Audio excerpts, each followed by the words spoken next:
your passport number. You're going to key that in, and also it's going to bring out what is on the passport. Now here, if there is a discrepancy in the data, it's going to flag it.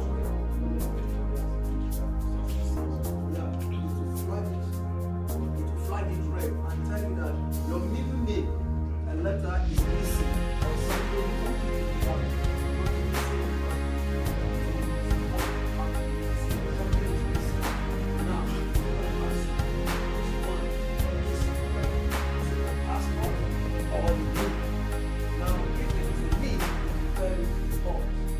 Go back and fix your name, passport documents. If it is a passport and you're sure the name is correct, now take it to another platform which will watch for you. That's how the law works now. So now pass your connection and you apply, and that goes to the load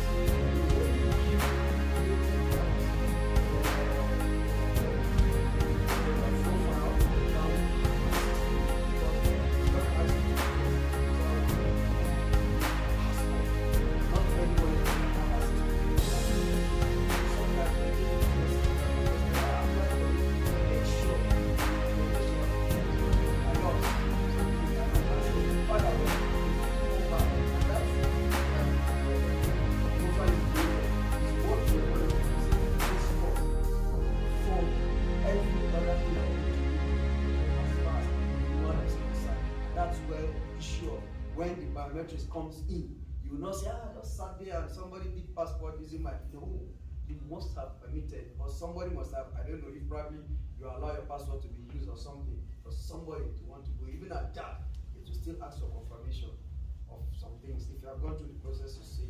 So when that is done, then we'll see it at our own back office. And then we'll go through the document, see if everything is okay. If it is not, you're missing any document, then there will be a query raised, and that query will go back to the same email you've created, alerting you that this document has been queried, you need to re-upload.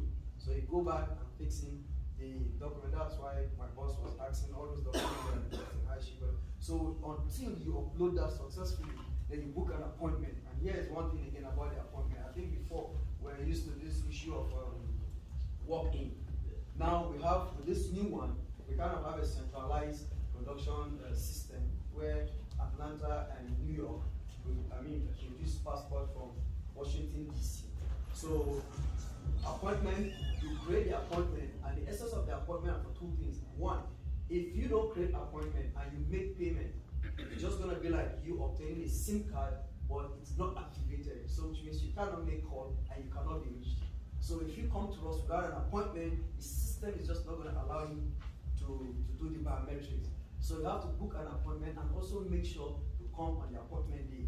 These are some of the measures put in place to forestall issue of, I went there on appointment, somebody didn't have an appointment, came and he got captured.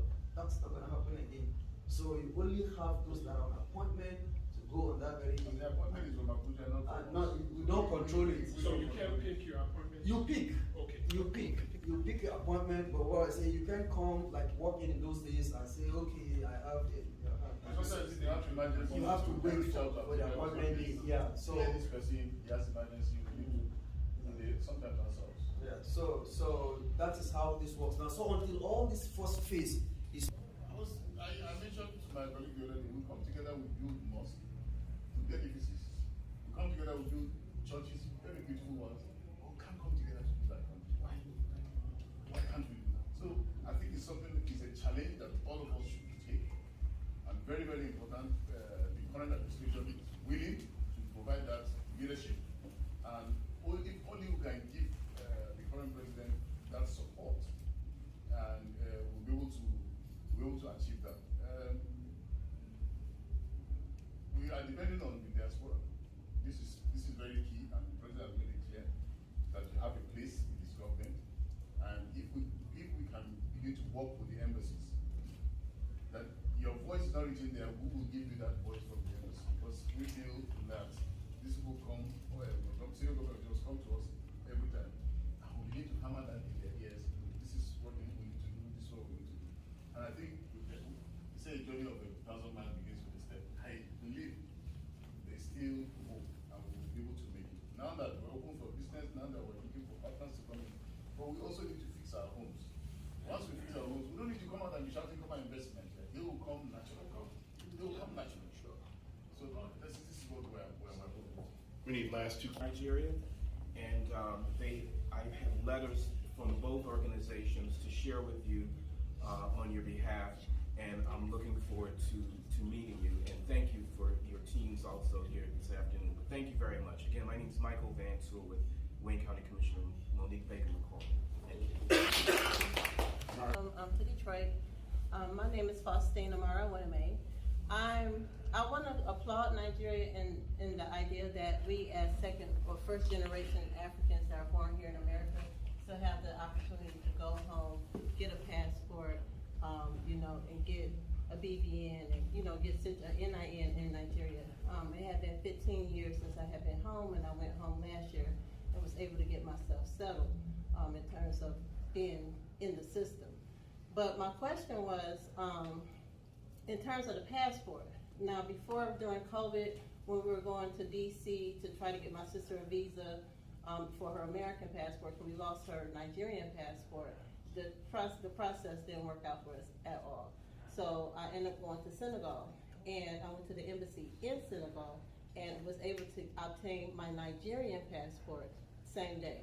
I was also able to obtain Nigerian citizenship for my son, who was born here in Detroit.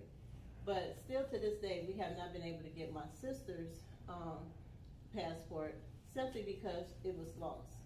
And then they're telling us that opposed to going to DC or even the embassy in Africa, because the embassy in Senegal serves a big hub in West Africa outside of Nigeria. And I noticed that their services was simple, very easy. Go in, get your passport, you're out. But we wasn't able to obtain the passport for my sister because they're saying we have to literally go to Abuja to get her passport because her number or whatever the case is not in the system. We're a proud state, we're a proud people as Nigerians.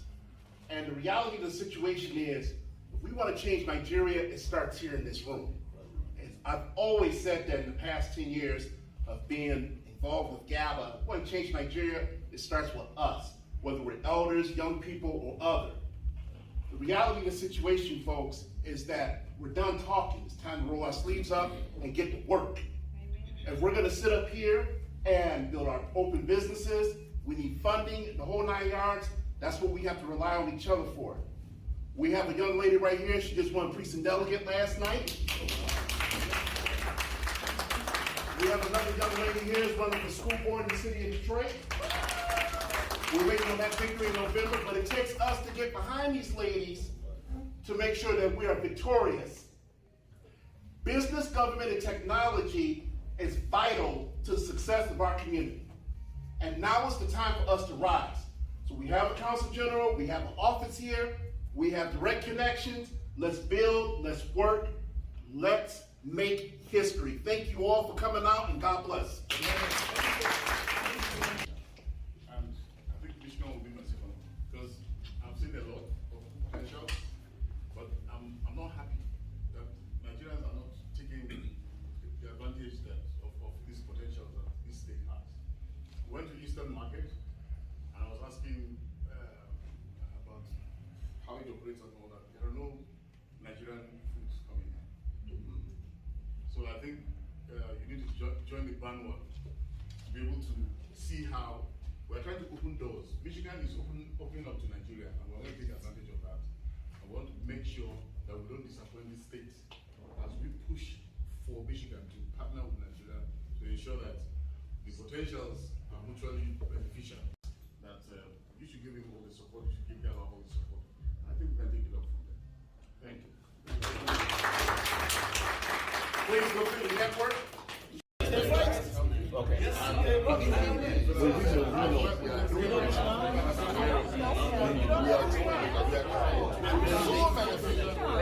Like that. So that